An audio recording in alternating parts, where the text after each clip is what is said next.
Antes de começar o programa, se inscreva em nosso canal, ative o sininho para receber nosso conteúdo, compartilhe com os amigos e o mais importante, deixe seu comentário para que nós possamos saber o que você achou. Obrigada e fique agora com o programa.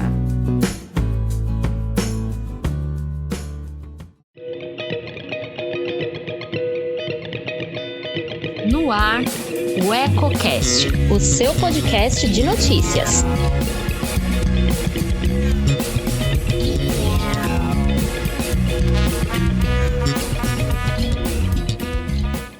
Olá, aqui é a Priscila Pegatin e te convido a acompanhar agora o Eco Brasil, com as principais notícias do país e do mundo desta terça-feira, dia 7.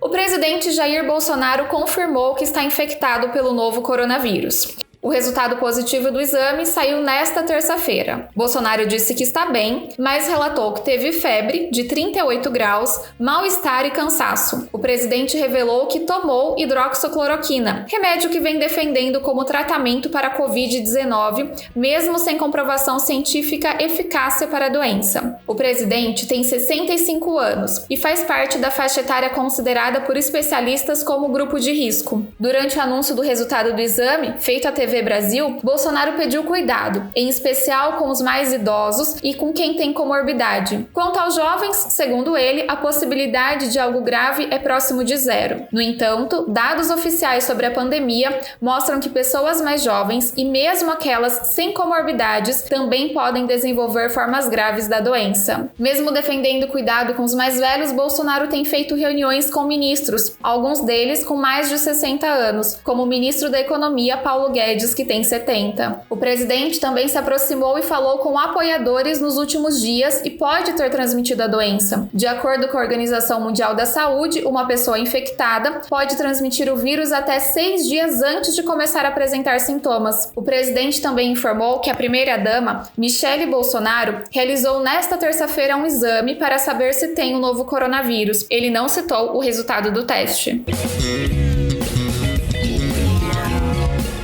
Desde o ano passado, as queimadas na Amazônia têm sido assunto de muitas discussões no Brasil e no mundo, e infelizmente as chamas continuam por lá. No mês passado, o estado registrou o maior número de incêndios florestais dos últimos 13 anos para a região. Quem traz os detalhes é Yuri Hudson. Um levantamento do Instituto Nacional de Pesquisas Espaciais mostrou que junho deste ano teve o maior número de incêndios florestais na Amazônia dos últimos 13 anos.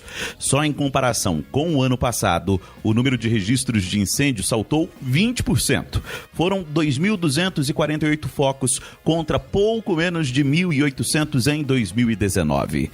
O registro de aumento de incêndios durante uma pandemia, quando é aconselhado o isolamento social, chamou a atenção do Congresso Nacional. A senadora Elisiane Gama, do Cidadania, por exemplo, quer ouvir o vice-presidente da República, Hamilton Mourão, que coordena o Conselho Nacional da Amazônia, sobre o tema. Então, dessa forma, estamos apresentando um requerimento convidando o vice-presidente Hamilton Mourão para prestar esclarecimento exatamente sobre esse tema. E o convite se dá porque, desde fevereiro, tanto o Fundo da Amazônia como o combate ao desmatamento também migrou para o Conselho Nacional da Amazônia. A senadora lembra que os próximos meses, entre agosto e outubro, sempre acontece um boom no número de incêndios na região. A senadora destacou ainda que as queimadas do ano passado, aliado à política ambiental do governo e principalmente com as falas do presidente Jair Bolsonaro, causaram um incidente diplomático entre o Brasil e a França. O governo federal, ele acabou sendo muito desleixado com a preservação do meio ambiente, levou inclusive países europeus agora a aprovarem moções contra um acordo comercial muito importante para o Brasil, que é o acordo do Mercosul com a União Europeia. Atualmente é o vice-presidente da República e não o ministro do Meio Ambiente que coordena o Conselho Nacional da Amazônia. Mourão assumiu o lugar após falas polêmicas do ministro Ricardo Salles.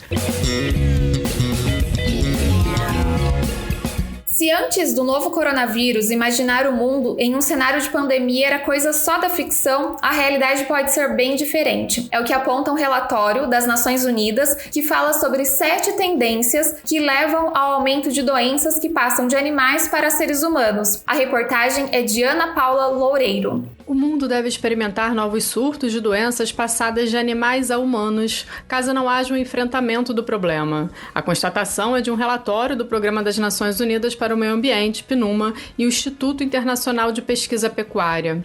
O relatório inclui 10 recomendações para evitar futuras pandemias no momento em que os países combatem a crise global gerada pela Covid-19. Segundo o documento, existem 7 tendências que levam ao aumento de doenças que passam de animais para seres humanos, conhecidas como zoonóticas. Entre os principais motivos estão o uso de proteínas animais, o crescimento da agricultura intensa e insustentável e do uso e exploração da vida silvestre, além da crise climática. A Covid-19 causou mais de 500 mil mortes em todo o mundo. O vírus é, no entanto, apenas o último numa longa lista que inclui ebola, MERS, febre do Nilo Ocidental e a febre do Vale Rift. Todos os anos, cerca de 2 milhões de pessoas, principalmente em países de baixa e média rendas, morrem de doenças assim. Os mesmos surtos podem causar epidemias graves, perdas de produtividade e mortes nas populações de rebanho nos países em desenvolvimento. Um grande problema que mantém centenas de milhões de pequenos agricultores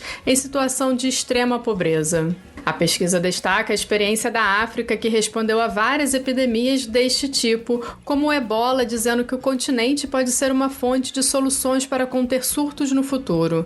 A África abriga grande parte das florestas tropicais intactas restantes do mundo e também o maior crescimento de população, o que deve levar a um aumento nos encontros entre pessoas e animais selvagens.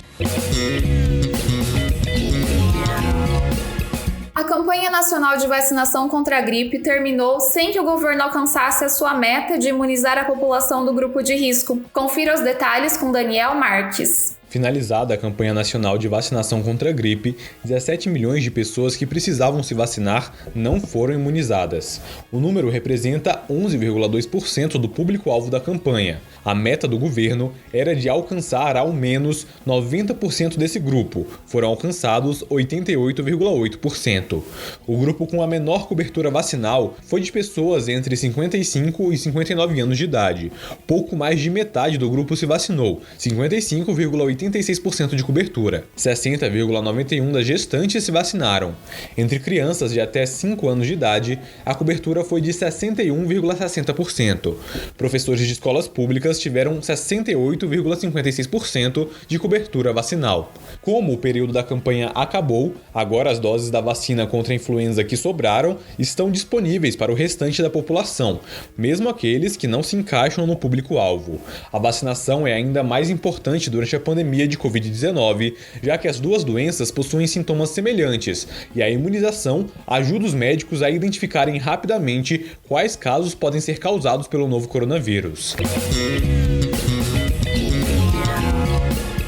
Mesmo ficando mais tempo em casa, o brasileiro está consumindo menos energia quando em comparação ao ano passado, de 2019. Acompanhe com Felipe Moura. O consumo de energia elétrica no Brasil caiu 4,7% entre 1º e 26 de junho, na comparação com o mesmo período do ano passado. Os dados são da Câmara de Comercialização de Energia Elétrica, a CCEE.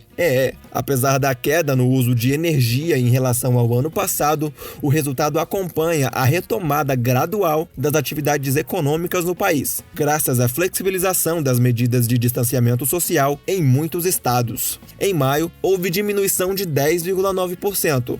Já em abril, o recuo chegou a 12,1%. Na comparação por estados, o Rio de Janeiro teve a maior retração, de 21 de março a 26 de junho, 15%. Em seguida, vem o Espírito Santo, que registrou 13% de queda. Pará, Amapá e Maranhão são as únicas unidades da federação em que o consumo cresceu no período. O O Eco Brasil fica por aqui. Esta é uma parceria com as agências Brasil 61 e Rádio Web. Nos encontramos amanhã neste mesmo horário, mas se preferir, ouça nosso podcast a qualquer hora do seu dia. Inscreva-se em nosso canal e ative as notificações para ser bem informado. Não esqueça de deixar o seu like e compartilhar com os amigos. Até mais!